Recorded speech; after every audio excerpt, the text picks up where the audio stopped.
Brought to you by Mint Mobile. Stay tuned for a special offer at the end of the show. Hi, and welcome to the Mobile Tech Podcast. I'm your host, Miriam Jouar, and today is Friday, February 21st, 2025. And I have the awesome Becca with me. Hi, Becca. How are you? Hello. Stoked to be here. Thanks for having me. Thanks for being my guest. This is pretty awesome. Yeah. I have you on because I want to nerd out with you about cameras, obviously. I mean, as a mobile camera nerd, yes. Mobile photography, you do a lot of it. I do a lot of it. So we do a lot of it together. Yes. Yes. So there's a lot of stuff going on right now in the news related to cameras. We got some new phones. We have some phones with some questionable camera decisions we just talk about. And then I want to pick your brain about Osmo because you did a great video on that. I know you also do 1,000 photos with a phone videos. And definitely if folks, you don't know, you need to check those out. Like if you are a camera phone nerd, Becca takes 1,000 photos with each camera phone she reviews. And that's a big deal. Yeah. So big fan of that. At times it is painful. So yes, I don't please know go how you watch do the it. video. Having done camera reviews for years, it's like, holy crap, that's a lot of work. Yeah, well, I was just so sick of folks like reviewing phones and taking 5 photos with the cameras and then coming to conclusions. There's just no way to come to a conclusion about a camera without taking many, many photos in many different situations. So I was like, I'm going to take 1,000 photos. I just set that number. And the first time I did it, it was hellish. It still can be hellish. I've gotten better at knowing that, okay, I just have to go do a lot of things and then naturally I'll be taking a lot of photos and then I'm not thinking as much about reaching 1,000. But yeah, the first time I did it, I was like, what did I sign myself up for? But then folks really liked it. So I kept doing it and here we are today. It's fantastic. Honestly, I don't know how you do it because like just the thought of it just kind of like makes me cringe. It's so much work. Again, you just have to go find things that you want to take photos of, and then it's easy because that's the thing though. But that's the it's like the getting started part of it. It's like, and I think that's a lot of us as creators. The hurdle I run into. It's like I have to write a review. Great. Now I need to start it. Well, once I start, it's fine, but it's the like that hurdle of getting started. Like if I have a day where I'm in a mood to take photos and I go on this photo walk and I will take 1,000 photos and it flows and it's easy. But then there are days I'm like, the creative juices just aren't there. Everything I see around me is not worthy of my photos. You know what I'm saying? Have you had those days you're walking around the neighborhood and you're like, nothing. No, this is not good. I don't like this. I don't like the framing of this. I don't like the lighting of this. And you get upset about it. 100%. But I think having self-awareness to say, I'm not having fun right now, so I'm not going to want to do my job. And then having enough self-awareness to say, let me go somewhere else. Let me go try something different is what it takes to get over that hump for me. But you're right. I had this writing teacher. I went to film school and I take like a scripting class, and his big thing was like, you just have to face the page. Like you just have to get going. Yeah. And then once you're 10 photos in, 100 photos in, 250 photos in, once I pass that 500 photo mark, I'm like, all right, now I'm good. Yeah. You're cruising at that point and it's great. Yeah. All right, let's talk about these topics. So I want to start with the iPhone simply so we can get it out of the way in a way, because my audience is mostly an audience of Android users. I'm an Android user. I have an iPhone. Yeah. I love an iPhone. You love an iPhone. Video on the iPhone is still so great, right? The tops. And the camera is still so good for stills as well. But my audience actually turns out that they are mostly listening with iPhones. It's very strange. This is more of a Android nerdy kind of podcast. Yet if I look at my stats on my podcast downloads on Simplecast, you guys are all listening on iPhones. So I think a lot of you are in the same boat as a lot of journalists I know, where your families are heavily invested in the Apple ecosystem and you're using iPhones as your primary devices because you need access to messages or whatever it might need, FaceTime, and you're kind of locked in there. And so you just go out and listen on the go in the car to your podcast, whatever it might be on the train. And you have your iPhone. So there you go. But it's fascinating. So because of that, I'm actually excited about the 16E for a number of things. Okay. But I'm also kind of like meh about other things. Like the price is a little too high, is what I would start with. But that's 100% too Apple, high. right? So of course. What are your thoughts on the price? But no, it didn't used to be this. The SE line was never this expensive. But So it's not just Apple. I think the problem is that maybe we should looking at this as an SE successor. And I think in that context, but I think $499 would totally nail it for me on this phone. Like I think that knowing the history of Apple, including if you want to call it the Apple tax, including the history of the SE and the current lineup, I think $499 killer price for this thing. $599, it's getting hard to justify. And I think a lot of it is kind of emotional, like gut feeling, right? You're looking at it, you're like, oh, it's over $500. No, you know? But at the same time, if you look at some of the things like A18 chip, that camera, even though it's a single camera, is essentially the same camera as a 16, right? Like that's pretty amazing. Yeah, great camera, but it's only one camera. Well, no MagSafe. That's one of the things I want to talk with you about. But I think the other thing is no MagSafe. What? Yeah. Like that I thought was going to be a given. I thought that the SE was going to be the last iPhone without MagSafe. How did they, like, why, how, we will never know. And it just... Well, it's kind of shocking, too, because the amount of accessories that they have for MagSafe, it just feels like a no-brainer to include it, because then you'd sell accessories, right? Yeah. I don't understand it. I don't think it's a technical thing. I really don't. Some people thought with a new modem, which we'll talk about in a second. But I thought, no, I think this is more to do with they want to differentiate, but I don't get why. Like the camera, I kind of get it, even though I don't think it's right. Because if you put an ultra wide, right, now you have an iPhone 16, right? Like, true. And it's like an Apple, like we have to stop thinking in Android terms when you look at iPhones. This is the thing I have to understand. Like, okay, you know, everybody's freaking out right now. Half of my audience is freaking out right now about like no 120 hertz, no ultra wide camera, you know, no MagSafe is a fair freak out. But they're not looking at historically where an iPhone is like. The 16 still has 60 hertz, like, you know, refresh. Yeah. True. The ultra wide on the 16 is only 12 megapixels. So like, but you have it. Yeah, you have it. So here's what I think. I want to ask you a question. And this is related to the Air as well, the iPhone Air. It supposedly has only one. Supposed Air. Yeah. So here's my question to you. Yeah, supposed Air. Do you think they're going to do an ultra wide main camera with a large sensor and sensor crop optical zoom, like 108 or 200, where they can do like 4:1 pixel binning and then, you know, 16:1 pixel binning so that they can have like 0.5 is the default optical, 1x is 2x crop, 2x is 4x crop. Like that's kind of what I would do if I was going to make a single camera super thin phone and I was trying to innovate. So I don't think so, right? No, I mean clearly, like if on this camera or if on the 16E they just chose to go with the main sensor, no ultra wide, I feel like they would continue that language because the ultra wide is actually not used all that often. And I think that they would just go with a single camera at that point and just make it like the beefiest, best main camera that they could, something standard. Yeah. But you see where I'm coming from, right? If you start at 0.5 and use logically, that's awesome. Right? But in practice, I feel like they would have a hard time selling the public on your main camera is a ultra wide. I feel like that would be, it wouldn't compute for people. You know, we would know, but the average person wouldn't know. They just see 0.5, 1, 2, and you know, maybe 5, and the 5 uses some kind of AI zoom like the Chinese phones are doing or something. And that's kind of in my ideal world. That to me would be innovation. It would be challenging. It would be ballsy. It might not, the end result might not be, you know, I think it'd still be Apple worthy up to a point, maybe 3 or 4x. But I think that it would be interesting at least. This obviously wasn't going to happen with the 16E. No. But I am interested in the fact that they have at least a bigger sensor so you can do, you know, in-sensor crop at 2x, right? Yeah.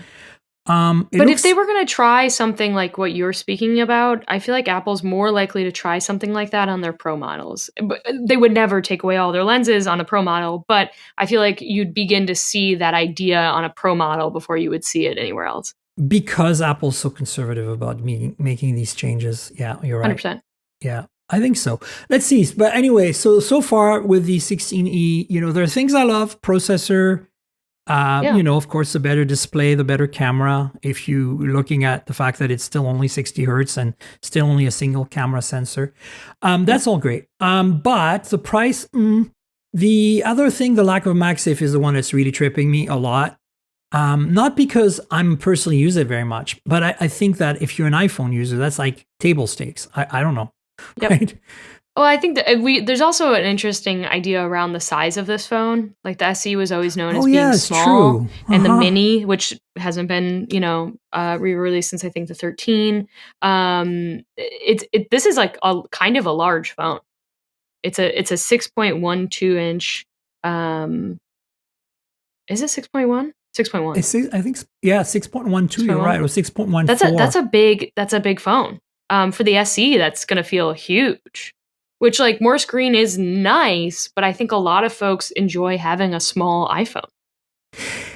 I 100% agree. I'm a big fan. I'm not for myself, but I'm a big fan of the idea that small phones that are good phones should exist. Like, even the Pixel A series has gotten bigger, and I'm like, where do we stop? Like Galaxy S25 feels big even now, right? Yes. And I'm like, like iPhone Mini, man. I want another iPhone Mini. It's perfect. My partner has a Mini, and every time I'm handed it, like, when we're watching TikToks together, we use my phone, which is my daily driver is an iPhone 16 Pro. So not the Max, but still a bigger phone. So we watch content on that phone. I love to watch content on the S25 Ultra. Amazing screen to watch content on. Oh, yeah. But for a phone to carry around in your pocket all day to like use maps with, listen to music with, like the Mini is the perfect size. I agree. So that's a bummer. But the SE, the problem with the SE is if you put it side by side, like my spouse has an SE and the SE, whatever, the last one, the 5G one. If you put it side by side with like my iPhone 16 Pro, it's only 5 millimeters more around, right? But the screen is a postage stamp because it's 4.7. So what I would have loved to see them do is keep the chassis of the SE, like in terms of the size, the surface area of it, not the thickness. They would have gone to slab sides and the usual stuff. But keep that and fill that with an OLED, right? Love. That would have, like, it would have been not as small as a Mini for sure, but at least you get some real estate in exchange for that, and you keep the chassis familiar with the SE users. But I don't think they're aiming to do a phone for the SE users here. Because they're just phasing the price point and the size, as you said, doesn't speak to that. Yeah, 100%. So wait, talk to me about the modem. Okay, so I'm excited about the modem because I'm a nerd and I'm an engineer. And I'm like, okay, here's the thing. Hear me out, folks. A lot of people are laughing at Apple right now about this modem. And I think they shouldn't, because here's the thing. Nokia and BlackBerry were laughing at the iPhone back in the day. And they got it handed to them, right? They learned really quickly that was a not so smart idea. And I think Apple, if you look historically, like we all love A chips and M chips, right? That they make. Mm-hmm. Like personally, I've been kind of like the big, evangelist for ARM on laptops forever. And of course, when Apple finally did it, they nailed it with the M1 MacBook Air. And now we've a whole bunch of M chips on all kinds of Apple devices, and it's amazing. And when Qualcomm first did ARM, for Windows, it was not good. And now they've caught up. Like they've caught up. It's there. Yes. But here's the thing. They are now Qualcomm, the master of making chips for mobile devices, is catching up with Apple on mobile computing, on laptop chips. So, watch out when you say, look at this. It doesn't have millimeter wave. What is Apple doing? Because nobody but Qualcomm and MediaTek and maybe Samsung and, of course, Huawei back in China have developed over decades now 5G radios. And Apple comes along, buys a little bit of Intel's business, making really crappy radios, to be honest. And finally comes up a few years later emerges out of the pool with a chip that, well, we'll see how it performs. But like, that's a big deal. Like, you cannot negate that. I think that a lot of us give Apple's props, kind of like, because, everybody seems to be giving Apple props, but I'm not that person. You guys all know me. I'm very critical of Apple, but I have to say the C1 has gotten me very intrigued, because if it does perform as well in terms of power efficiency as they're talking about, because it's supposed to be the most power efficient 5G modem right now, I'm going to be very excited about that, because they're going to iterate on this super fast. We're going to see a C2 and a C3 like they did with the AirPod chip. AirPods still give you the best connectivity experience of any earbuds. They're not my go-to personally for sound quality and stuff, but I have to admit, like, you can switch between devices. Everything just works. The W1, whatever it's called, the W5, wherever they are at now for the chipset for the AirPods. I think this is kind of why I'm excited about the C1 modem, because I think that it's nice to have that vertical integration. Apple is so good at that. Once they can vertically integrate their own chipset for, cellular into a phone, we're going to start seeing that maybe in MacBooks now. I think the reason we haven't seen any iPads have had 5G, but MacBooks in particular without 5G is because Apple was like, we want this to be highly integrated. And, eventually it'll be built right into the M and the A chips. Right? There won't be a separate chip. Right now, they also have a separate chip for Wi-Fi and Bluetooth. I presume it's Broadcom, but don't quote me on that, because I have no data to back that up. Until iFixit takes it apart, we won't know. Thanks, iFixit. We love you. But I think that's kind of what I'm excited about on this one. I think that it's we shouldn't make fun of Apple for making a 5G chip that lacks millimeter wave. Most Chinese phones sold in the US don't have millimeter wave. OnePlus 13, fantastic phone, no millimeter wave. And nobody cares, because unless you're in Verizon in a stadium, you won't care. Right. So so that's my take. I'm excited about that. Moving on, Oppo Find N5. I have it here. It is quite the beast. I've got it in a case right now. I should take it out of the case and show everyone. Look at how thin this thing is. It is thin. Actually, here, USB port. It is, not focusing, but. Is that with the case on? Yeah. Yeah. So let me take the case off. Yeah, take the case off. Yeah. Hang on. All right. Are you a case? You leave cases on all your devices? I just don't want to break it until I take photos. It's hard to tell, but it's really thin. You see that USB-C port? That's very thin. That's very thin. Anyway, and so you fold it, and when it's folded, it's the same thickness as an iPhone 16 Pro Max or a Samsung Galaxy S25 Ultra. It's actually about 1 millimeter thicker, but you can't really tell. I guess I got portrait on. That's what's messing with it. But this phone's unbelievable. It's like you hold this thing in your hand and you're like, I am holding the future. And I haven't felt like that about a folding phone before. Like, I shouldn't say ever? That. The Magic V3 from Honor was close because it's almost as thin. It's like this is only like a difference of like a point something millimeter between that and the Honor. But it adds up because when you close it, the Honor is, I think, more than 9 and this is less than 9. Yeah. So this is like, and then there's almost no crease. Let me turn it off so you can see, like, what crease? Oh, wow. Right? Yeah. And I've had it closed usually in my it's pocket clear as day. For almost a week. So it's definitely, And then the camera system is, basically the same as OnePlus 13-ish, roughly. But it has an 8 megapixel ultra wide. That's where they cheaped out. And it's like the generic ultra wide that they put on almost every BBK group phone that's like a mid-range or a cheap phone, and it's not great. Even with their image processing, it's a little crunchy. But I'm bummed, but ultra wides are bumming me this week, Becca. Overall. Yeah, but this is the thing. It's always going to be the ultra wide that's going to be the last to be innovated. It's going to be people don't care about the ultra wide as much as we do. That's just the but truth. like I'm particularly bummed because the iPhone doesn't have one. The 16e, and this has they've cheaped out. They had an opportunity on the original, the OnePlus Open, right? The N3. They had a decent ultra wide, and now we have like this potato ultra wide. It's not, look, if you're buying this phone, you probably won't be upset most of the time, but Becca and I No. will be pissed every time we use this Yeah, phone. we will, but I think folks who use this are not. They're not after the camera. No, I know. That's for sure. This thing is unbelievable. And it works great in the States. I've got it on Tmall right now. Nice. If so, related to that, I have to say this happened right after I recorded on Wednesday, 10 days ago. I recorded a little early last week because I was in Germany on a business trip, and my colleague was in UK, so it was convenient. But right after we recorded, OnePlus did that announcement saying we're not doing Open 2. And I was like, oh, how do you feel about it? Have you played with the Open? Are you playing with any folding phones? No, and this is like a funny blind spot for me. I have never daily drove a folding phone. I've used a bunch of them. Do you want to? This is what I come to every time. Because if I wanted to, I would have by now. Right. Like plain and simple. But in my heart of hearts, I'm like, yeah, of course I want to because I love tech. But I haven't. So I guess I don't. The one that appeals to me most is the Pixel Fold 2.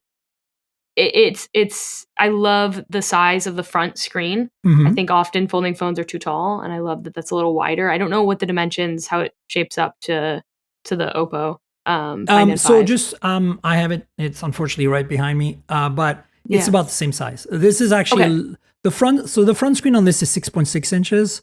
Yeah. Let me actually unlock it so you guys can see it. It's 6.6 inches, so a tiny little bit bigger than the 6.3 or 6.4 on the Pixel, but it's the same form factor. It's 20 by 9 aspect ratio. It's not some weird tall, like everything.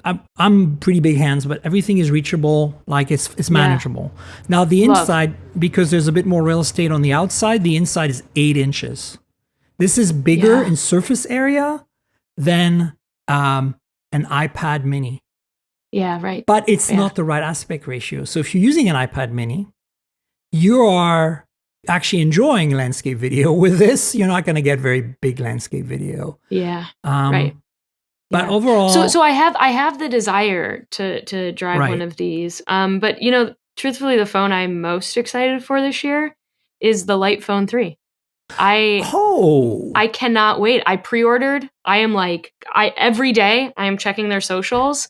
Wow. That's something I'm excited for. Like what is going to actually put me more into the real world? What's going to take me outside of technology yet not take me away from technology? Interesting.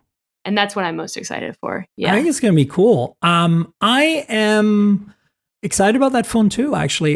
Not for the same reason as you, just because I really feel that there's a need for a phone like that. And a lot of these attempts to making phones to disconnect have been kind of janky in my opinion. And you're right. Kinda. Yeah. Well, I'm being generous. They're being trash. So I'm kind of looking at it now as going these guys might nail it. And in that sense, I'm pretty excited about it. They're taking their time. It was supposed to launch in January. It got pushed to February. It got pushed to March, which good. Take the time, make it right. To don't mess this up. I agree.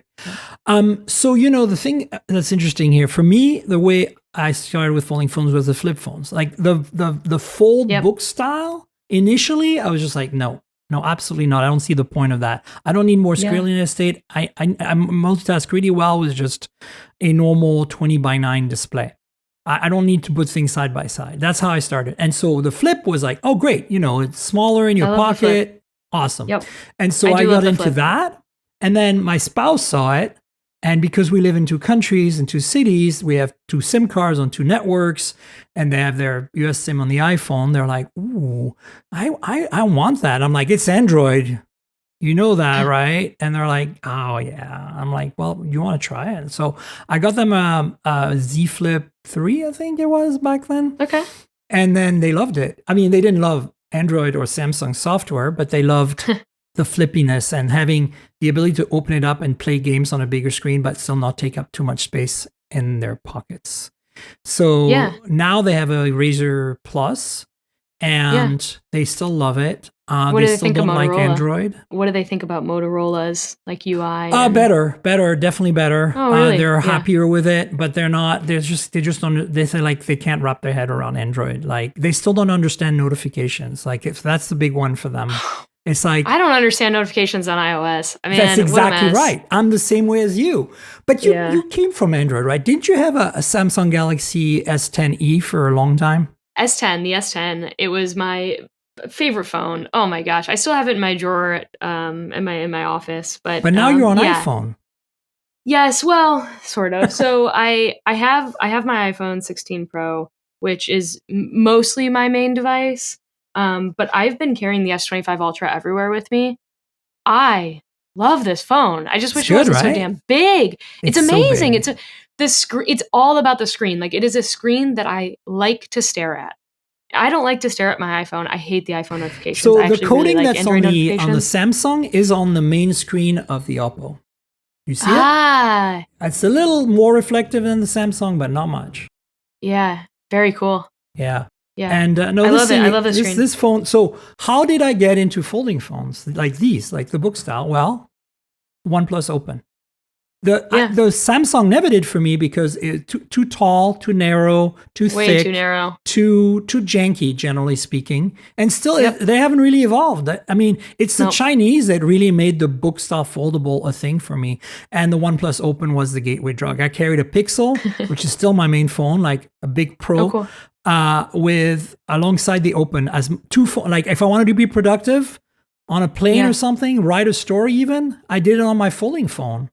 Like if I didn't have room to pull out a laptop on economy or something, I would just pull out my folding phone. See, you're lucky. As a video editor, there's just like no way that screen is ever going to be big enough. Like I literally carry around the largest laptop ever because I need the screen. Yeah, no, I get it. I get it. What interests me the most about the Find N5 is the Mac OS ability to integrate with it. That's huge. I feel like that's not being talked about enough. But no, it's not. But the thing you have to understand is that is pretty much table stakes on Chinese phones. Like Huawei has an entire ecosystem of like this continuity thing you see on iOS and Apple's ecosystem and the Mac and stuff is something that the Chinese manufacturers within their ecosystem, Xiaomi, Huawei, BBK Group have.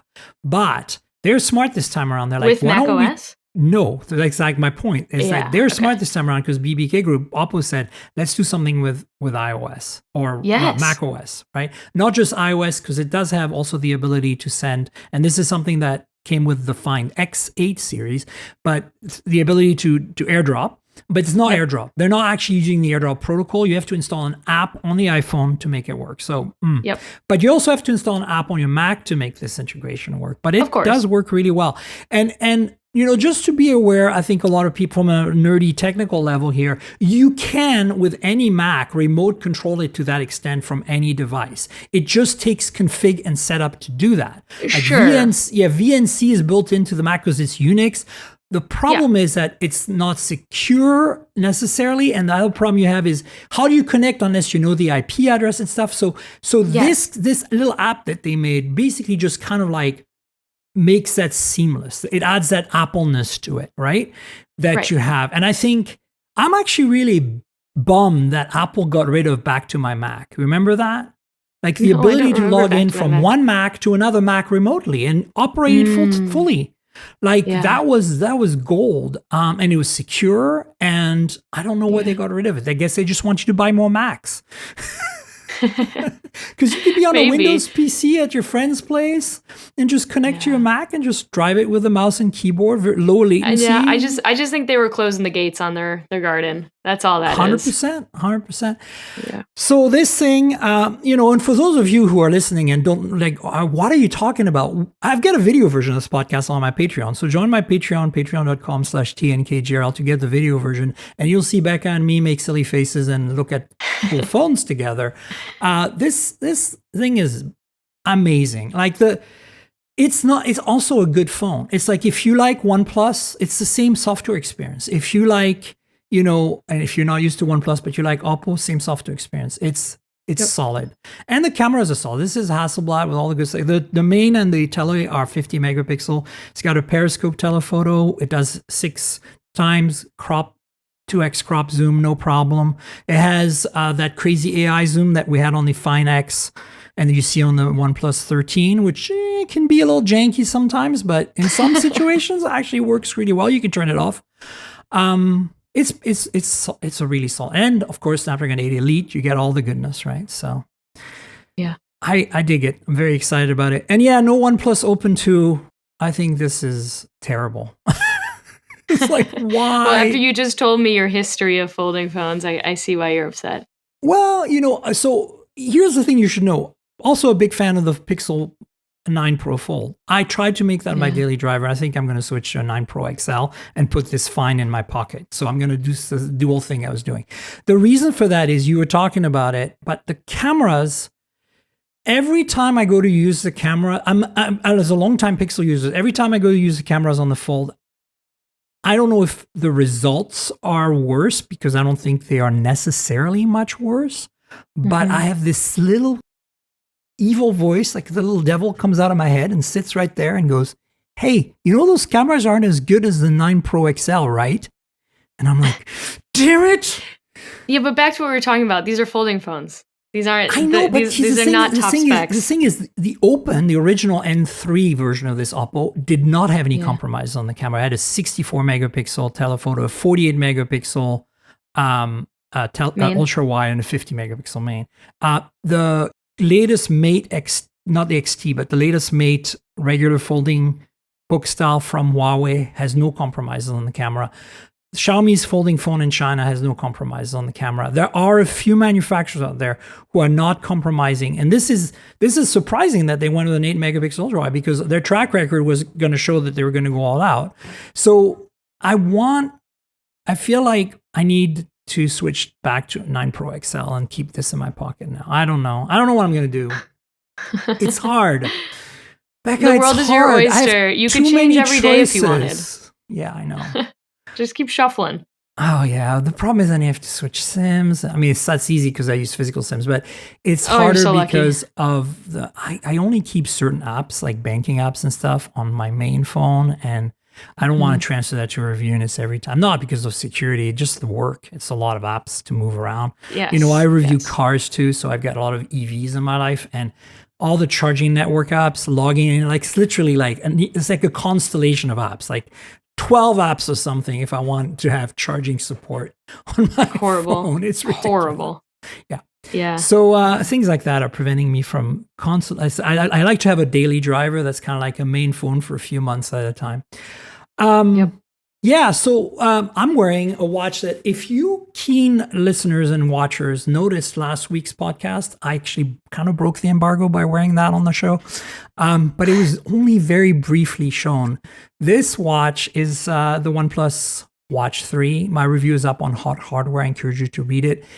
The gist quickly here is that this watch is one of the best Wear OS watches you can get. So if you are an Android user and you want a Wear OS watch, you have choices between Samsung's ecosystem, Pixel watch, and this. That's basically it. All the old Diesel, all these other Wear OS watches are gone now, so you don't really have any more choice.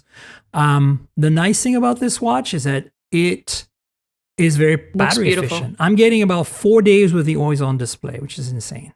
Oh, that's really good. Yeah. And then I don't do a lot of workouts and stuff and GPS and stuff. So your mileage may vary. They said they would last 5 days without the always on. So I'm close to their claim, but I've got always on. So it's good. It looks What sizes stylish. does it come in? Only one. This is 46 millimeters, 47. So it's pretty big. Yeah, I got it's big a big wrists. one. So Lucky you. yeah, it works. This watch is great. I still think Pixel Watch, a large one, is better for me. I think that's, if you want like an Apple Watch experience that's really like a smartwatch experience, I think Pixel wins. I think that if you want something like the Watch Ultra from Apple, I think the Samsung Watch Ultra is the one to get. Like you want super rugged, super outdoorsy watch.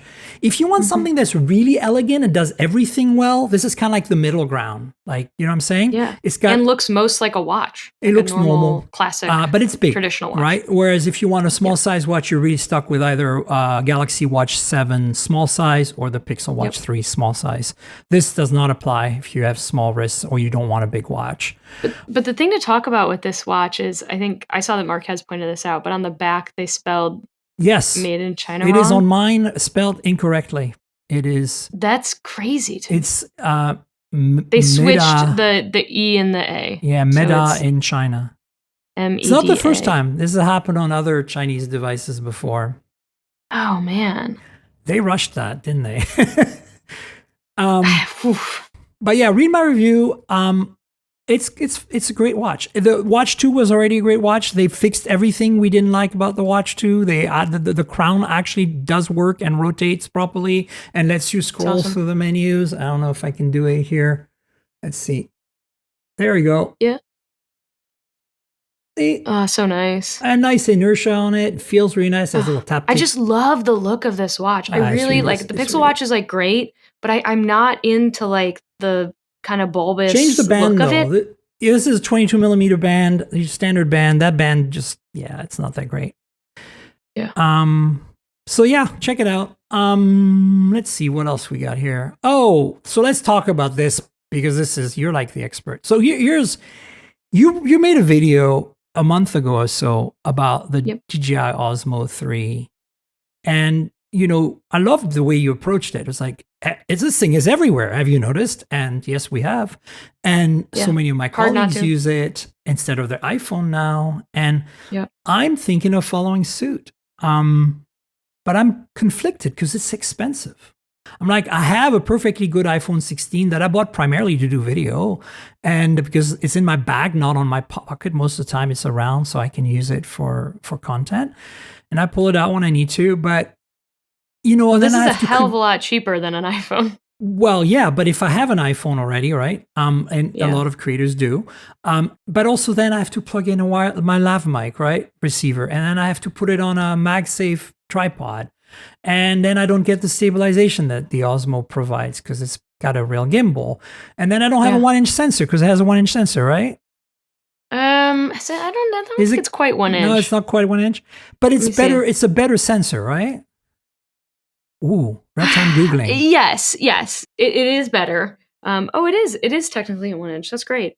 Yes, yeah, better sensor. But I think above all else, and what I think a lot of folks don't mention is that it doesn't look like a camera and it doesn't look like a phone. And so it really allows you to be not more anonymous because you want people to know that you're recording them, but less intimidating. Right. So last week I've been doing a lot of interviews where I just go like hang out with somebody and then I let them get into their workflow. This person was doing product photography, and he was really into his workflow. And I was just kind of running around him with my little pocket cam and I was asking him questions. And number one, it was very easy to move around him. But two, I could feel that he felt like it was just him and I in a room and that there wasn't a camera between us. And that's the beauty of it for me, is that it's very non-intrusive. Yet it gets great results, super steady, and the mics on it are actually that's good. the thing. So the reason I'm looking at the price is because I'm not just buying. I want to buy with two wireless mics because it makes sense because the receiver is built in. I got the creator pack basically plus an extra mic is what I want to do. So I get two mics that way. It starts to be like $900 or something, and I'm like, it's worth it. Like I understand from a result, but I'm like, do I want to spend that money when I have a perfectly good iPhone with already a receiver with two mics, et cetera, but that's just my problem. So, well, if I were you, like in the creator edition, like what I would do is I'd buy refurbished everything or used everything. Yeah. Because just number one, just start there. You're going to knock off like $50 to $100. Number two, I would buy just the Osmo Pocket 3. And then I would buy the DJI Mic Mini along with it. Okay. That's what I would do, because the Mic Mini I think is like $140. It's in that ballpark. I'm not sure on the exact price. The Osmo Pocket 3 refurbished, let's see. So the Mic Mini are you talking about the two mics and the receiver, or are you talking about just an extra mic? Two mics and a receiver. And so they'll both pair on their own. They'll both pair on their own directly to the camera. You don't need the creator pack. I thought the creator pack included some sort of attachment that let the thing receive the mics, but no. The creator edition comes. Camera. Yes, the creator edition comes with like an extra battery pack, which you could just plug into an external battery pack, which I'm sure you already own. I have many. And then it comes with like a tripod, like a little tripod accessory, which you can just put a plate on it and put it on a tripod that you own. And then it comes with a wide angle lens, which is cool, but I've already lost mine. Yeah, everybody seems to lose theirs. It's great. It's just I lost it. I found one. Maybe it's yours. I didn't pick it up. I just brought it back to wherever it was. I said, somebody lost this, lost and found. Well, if you find one, let me know. But yeah, you can buy like from DJI a refurbished, just the Pocket 3 for $495. I think I'm seeing that like you can get one on eBay for $400 if you trust eBay. I feel terrible because I'm just asking you for buying advice right now. The point I'm trying to get to, though, with this whole questioning is that I want people to watch your video because your video was very informative. And I think the point you're just making about visiting this product photographer and having the camera not get in your way is selling me on this big time, because that's the problem I run into. I do a lot of first person view shooting when I do unboxing videos for my channel. And right now I have to set up the phone kind of to the right of me, like right here kind of thing. And it works. It's great, but it's cumbersome and it's a setup. It's not as spontaneous. And I feel like, remember how as creatives we get over the hurdle of getting started? So now I'm like getting over the hurdle of setting up to get started because I don't have a permanent studio set up because I travel so much and I live in 2 places. So maybe I'll get it. What I do for the POV view is I actually wear a GoPro chest mount, and then I just mount the Osmo to that, like right kind of in front of my mouth. And then sometimes that's when the wide angle lens would have come in handy if I knew where it was. And that's really nice for the POV shots. The other thing that I don't so much mention in my video is how durable this camera is, and like knock on wood, but I'm really rough. Like I just throw this thing into my pocket all the time, my backpack pocket, my normal pocket, and like knock on wood again, it's been fine, which is crazy. And it has drop protection. So like as soon as it feels that it's dropping, it locks the gimbal, and I've dropped it many times at this point. So it's quite durable. Wow. Well, stay tuned, folks. I'll let you know what I end up doing. But more importantly, go watch Becca's video about the Osmo 3. DJI is really onto something with this camera, I think. They are. Some news items, rapid firing through them, because unfortunately Rebecca has limited time with us today.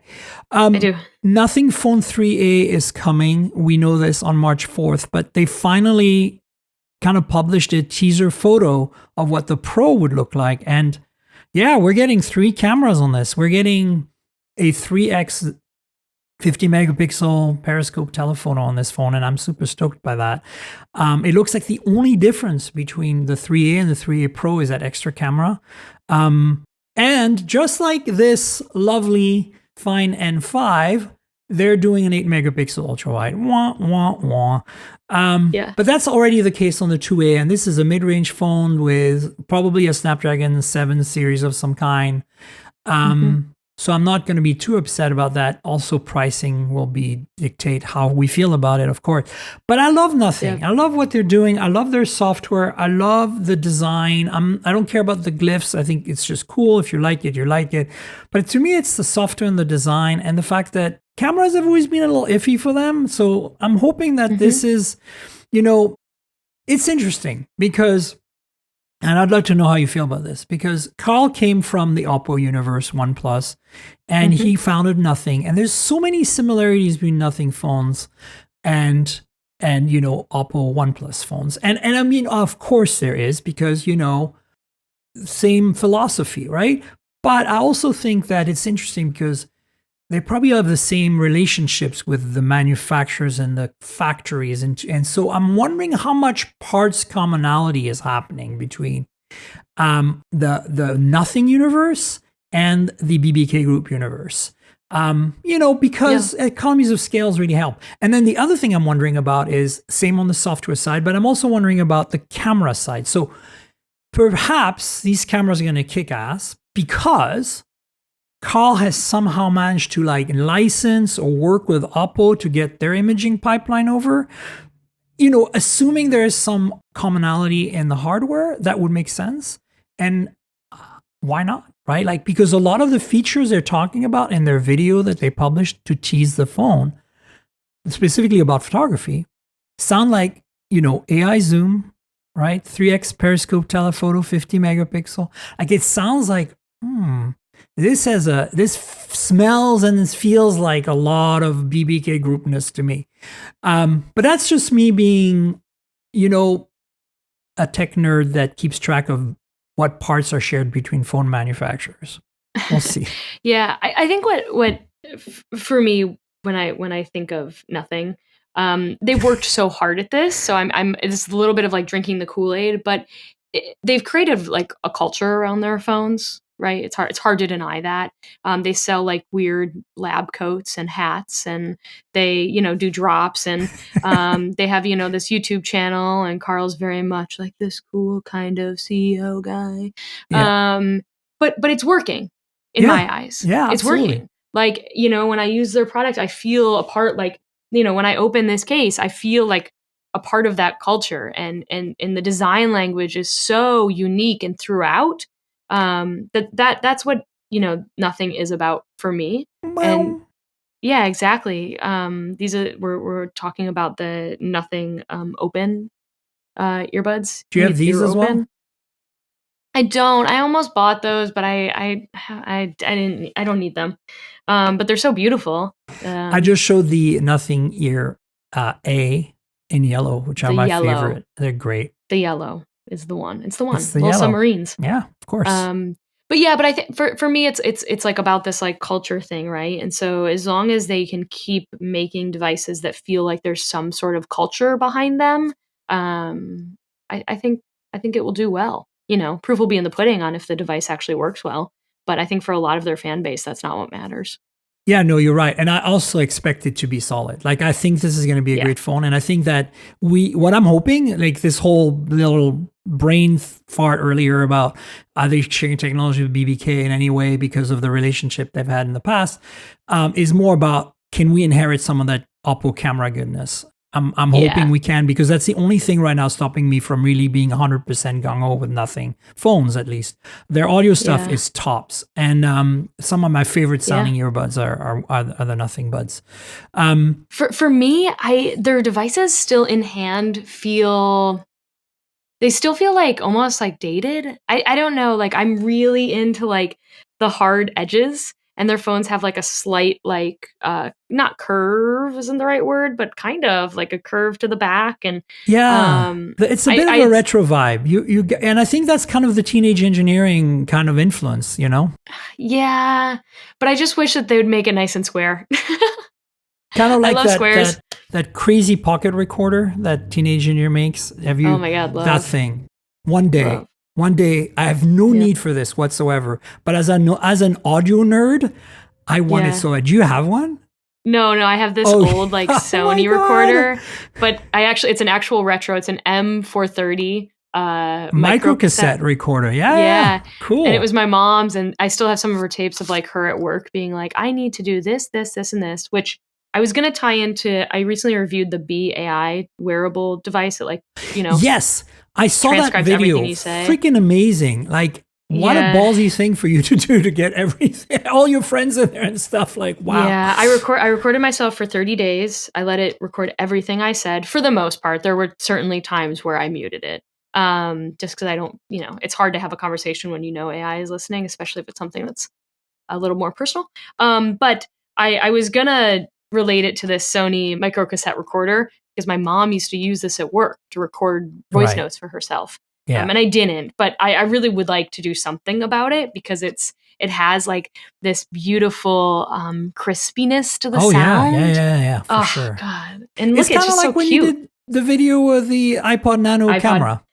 Yeah, it's going to be a lot like that. I just have to the idea that I have right now is I want to use it. I want to start recording my life with it. Like, can you record your life just with audio? How much of like the essence of life can just voice capture? I think how there was a resurgence of Super 8 and even the Pixel Cam that Fisher Price made, whatever it was called. I don't know about that. Okay, Fisher Price in the 80s made a camera that was monochrome video camera recording onto cassette tapes, not VHS, like audio cassette tapes. Wait, this looks beautiful or something too. Like that. It's PXL 2000? Yeah, Pixel Vision 2000. Anyway. Pixel Vision. Yes. So In the same way my as we God. saw a resurgence of Super 8, and right now there's a big resurgence of using DV camcorders, right, to I create love DVs. content. And of course, there's a big resurgence of point and shoot cameras from the early 2000s. I'm wondering if the next thing is going to be a big resurgence of people recording their video for their audio for their video creators with microcassette or with dictation machines from 20 years ago, 30 years ago. Maybe I'll start the trend. I'm in. You should do it. Be the first. Yeah. Yeah, it's awesome. So the next thing I want to chat with you about, and this is all again, I try to put as much camera stuff in here. Xiaomi 15 Ultra is coming February 16th. We know very little about it right now, other than it's an Ultra phone from Xiaomi. I've got the 14 Ultra with the camera kit from last year. Oh my God. So amazing. Have you ever had a chance to use any of these phones? Not in a while, no. I think I might have one at home, but this is one of those ones that like always slips through the cracks for me, just because their presence in the US is so well. Of small. course, what I liked about the 14 Ultra last year was that so just to give everybody some perspective for those who've forgotten, quad 50 megapixel camera system, 2 telephotos, 1 periscope, 1 non, but 1-inch main sensor with infinite variable aperture. Yeah. Like that was the big deal. I mean, we've had variable and it has like great depth of field, right? Yeah. We've had very variable aperture on phones before, but sometimes it's only be 2 or 3 or 5 or 8 steps or something. We've had two periscopes or 2 telephotos on phones for a while, since in fact the Huawei P40 Pro Plus, I think, was the first one that had that back like in 2020, I think it was. Anyway, the point I'm making is that this had all of that. And more importantly, it had a camera grip as an accessory. Like it was called the camera, whatever, the photography kit. And it's a little 1000 milliamp hour battery inside a grip, and it slides on and locks onto the phone. And then it's connected not by Bluetooth. It's actually supported by firmware in the camera. And you get a zoom toggle, like, that detent that goes back to center. You get a scroll wheel that you can assign all of these, and you get a proper dual detent camera button, and all of it is programmable. You can assign anything you want to anything. And so you have 2 controls for manual, whatever you want, essentially, and then you have a double detent camera button. And there's, I think, a video record button too. And if that comes with a case that it kind of like attaches, like the whole thing kind of like wraps around your phone basically. And that case on the camera lens has a standard filter attachment. So you can put like an ND filter or a polarizer or whatever else you want, and it's freaking fantastic. I did car photography, and having a polarizer makes a huge difference. So I was shooting with this thing on polarizer, doing some like really fun, like manual focus and stuff. Like, it's just great. Now, who's going to carry that around as their main phone when you have the grip on it and everything? I don't know.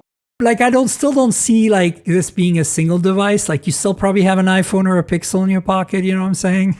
But it's cool. And of course, instant upload to Instagram, instant upload to, your favorite sharing service for your photography, if you're a photographer. So in that sense, I think is really great.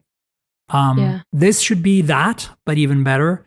Partnership with Leica here, like before. So I'm looking forward to this phone. I hope to get one. Last year they sent me one.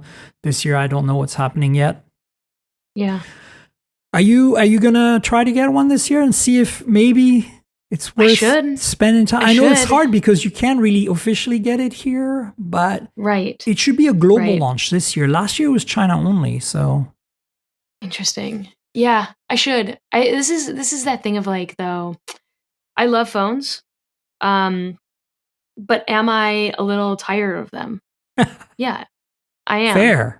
And so it's like, when I get something in for review, it's like, okay, for the next like few weeks, this is going to be all I think about and all I do. And so it's like my stamina with phones is only so much. And so it's like, do I want to spend another 2 weeks like with another phone? And we'll see. The battery grip and all of that definitely is like, okay, that's interesting. That's something new. That's kind of where I'm going with it. Like, I wouldn't review the phone per se. I'd be like, let's treat this as a real camera, like, and go out there and compare and like shoot next to like one of those Sony vlogger cameras that has like a support and shoot on steroids and has the grip and stuff. Like that would be kind of a fair comparison, 1-inch sensor on each, kind of thing. Yeah. It does beg the question of like, we have these great cameras on our phones, and yet still, like, I would rather use a camera. And so it's one of those things where it's like real photographers, do they use the camera because the image is good, or it's the experience that's great? And I know for me, like, I don't want to look at a phone when I'm taking photos, like, unless I'm taking photos with my phone. But like I like having a viewfinder. I like buttons and dials. I like, lens barrels in my hands. And so it's these sort of things where it's like, yeah, they're getting a little bit closer with the grip and the ND filters. But at the end of the day, it's not a camera. Right. Yeah, I get it. I think this goes back to the Osmo. Why not just get an Osmo? Yeah, well, if you're doing photos, don't get the Osmo. It's not great. No, of course, but I'm just saying, like, if you're like, we're talking about videography here, but for this phone, this is really more for me. The Xiaomi is really more about stills. I didn't use it to do video much. That wasn't the point for me. Moving on, we have the iPhone 17 Air and 17 Pro designs that have leaked, and oh my God, they're copying Pixel. How do you feel about that? Do you think those are real? I don't know if they keep coming back. I don't know. Yeah. But I wouldn't be surprised if Apple being Apple does this. Just pulls the carpet right underneath Pixel. Because it's an easy target. They're just barely scraping by. Let's just take them out. No, but I look at these renders and they just feel so fake. They just don't they don't look anything like Apple design language to me. And I think maybe it's because the camera bump is all black. I think Apple would, put some sort of, if you look at any of their camera bumps, they match it to the back of the device. They bedazzle it a little bit, yes. Yeah, so it kind of blends in. And so I just don't see them making a giant black bar across the back of their phone. Like, that just seems completely unreasonable. I appreciate you giving us all a reality check. I think you're probably right. This is just all a load of BS at this point. Well, I think it could be something. Like, I'm sure the shape is maybe right, that the camera bar might be elongated, but there's just no way in hell it's all going to be black on a white phone. Okay, so that's what you're concerned about, the black. Yeah, I wasn't even caring about that. I was more like the visor thing, especially on the Air, right? Because it really does look like the only positive, the reinforces the black for me, is that if you only have one camera, right, from a distance, it looks like you might have more than one, right, because it's all black. Yeah, and maybe because it's so thin, they have to fit some more things up in that bar, but I don't know. It just doesn't feel right to me. No, you're right. It does feel odd. Couple last things. Huawei, this is a pure PSA. The Huawei Mate XT, the trifold, is now available globally. Holy crap. That's cool. And it's almost $3,700. Let's list everything else we could buy for that much money. A MacBook Pro and probably a decent Sony Alpha used or refurbished. Yeah, you could buy very nice versions of both those things. Yeah. Yep. Oh my. Yeah, rent for at least a couple months. Have you touched that thing? I haven't. Have you? It is. You feel like you're in a sci-fi movie. That's cool. But it's not a freaking prop. It is so, like, you think imagine this Oppo Find N5, but now imagine you could fold it one more time. That's cool. What it's thinner actually than this.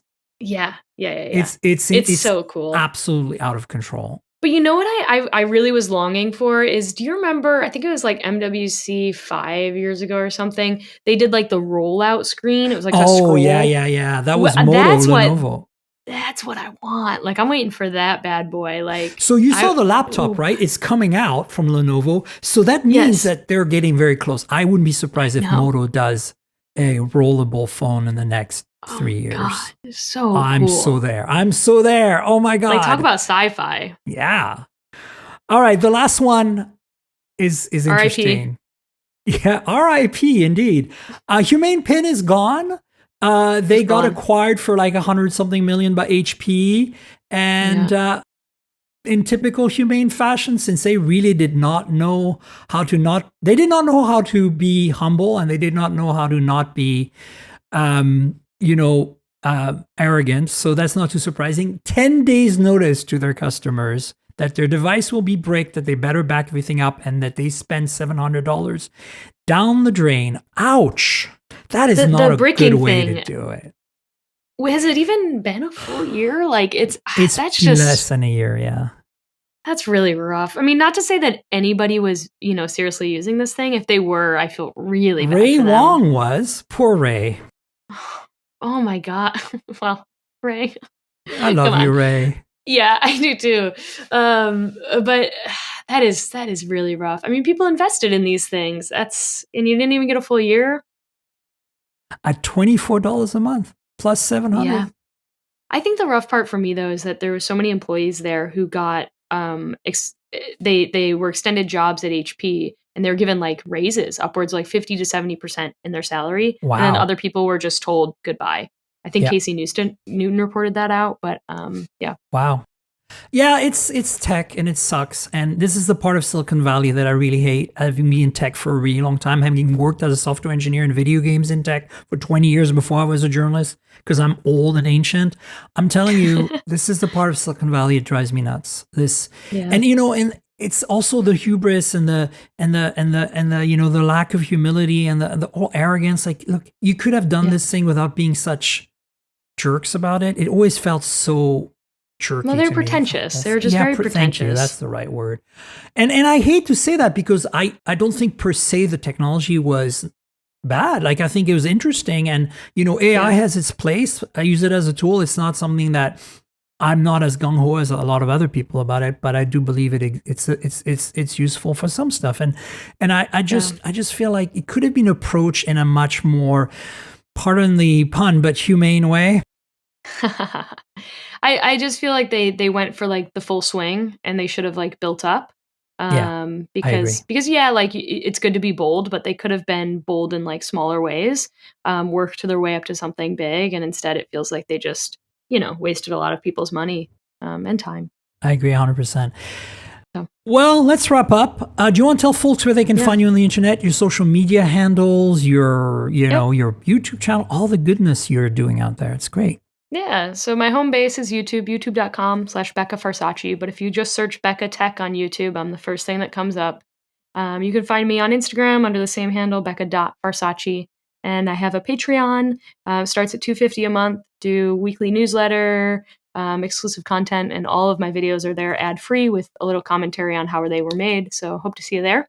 That's it for me. See, that's amazing. You should absolutely join the Patreon. You should absolutely subscribe to the YouTube channel and watch all the stuff on Instagram, because Becca's awesome. I'm really excited that you left The Verge and you're doing your own thing, to be honest with you. As somebody who's worked on my own for over 10 years now, it's hard, but it's freaking awesome, right? And and you're doing it way earlier than I did, so you're gonna just kick ass. It's gonna be great. Yeah, we'll see. Slow and steady. And folks, you can find me at Tankgirl, TNKGRL, on all the social. That's Tankgirl, like the comic book character. Just drop the vowels and you'll have my handle. I'm on all the socials. I'm still on Twitter, for better or for worse, but I'm also on Blue Sky, on Instagram, on Threads, on Facebook, on LinkedIn. So please find me there and add me and discuss this with me and Becca if you want on social. And that way, questions, comments about the podcast, I'd appreciate it. If you want to subscribe to the podcast because it's your first time here, please consider doing that. We're on all the major platforms. Mobiletechpodcast.com is where the podcast lives, and you can find an RSS feed there as well. There's a YouTube channel, youtube.com/mobiletechpodcast, if you want to watch some unboxing videos and occasionally hands-on videos that I make on that channel. Check it out. And then finally, there's my Patreon. So if you want to support me, patreon.com/tankgirl, that's patreon.com/TNKGRL. You get a video version of this podcast a day in advance every week for $5 a month. That's one of the tiers. There's other options as well. But if you want to help me out, consider doing that. Again, This is patreon.com/tankgirl. That's patreon.com/TNKGRL. And I want to thank our sponsor, Mint Mobile. So as you know, I'm constantly reviewing multiple phones, and while that's fun, it also means I'm constantly spending a lot of money for wireless service on multiple SIMs. That's where Mint Mobile comes in, and that's who I'm partnering with for today's podcast. If you also want to save money on your wireless service, switch to Mint Mobile. As tech-savvy early adopters, you've probably heard of Mint Mobile before, but let me quickly tell you how awesome their service is. Mint Mobile offers premium wireless for as low as $15 a month, and you don't have to sacrifice any coverage, speed, or data. They're built on the nation's largest 5G network. They keep costs low because they sell direct to you online. They cut out the retail stores and salespeople. Why should you pay more than you have to for access to the same network? In my experience testing phones, Mint Mobile delivers the same data speeds and call quality as the big three for a fraction of the cost. Switching to Mint is super easy. Thanks to their eSIMs, you can sign up and activate immediately right on your phone from the comfort of your home. No more standing around and waiting in line at a big wireless store. You can keep your current device and phone number and easily switch services. And if your phone isn't eSIM compatible, Mint will ship you a new SIM free of charge. All Mint Mobile plans include unlimited nationwide talk and text, lightning fast 5G, and free mobile hotspot. Mint will show you how much data you use each month and recommend plans that save you money. Mint also offers a modern family plan that lets you set up a super affordable family plan with as little as 2 lines. Use my link mintmobile.com/mobiletech to get premium wireless starting for $15 a month. That's mintmobile.com/mobiletech. Stop paying more than you need on your wireless bill and start saving big with Mint Mobile. And I want to thank you, Becca, for being on the show. Thanks so much. It's so great that you could make it. I appreciate it. Thanks for having me. Thanks for asking. Absolutely. Yeah. We'll have you on again at some point in the future. And folks, we'll have another show next week, so stay tuned for that. Until then, cheers, everybody.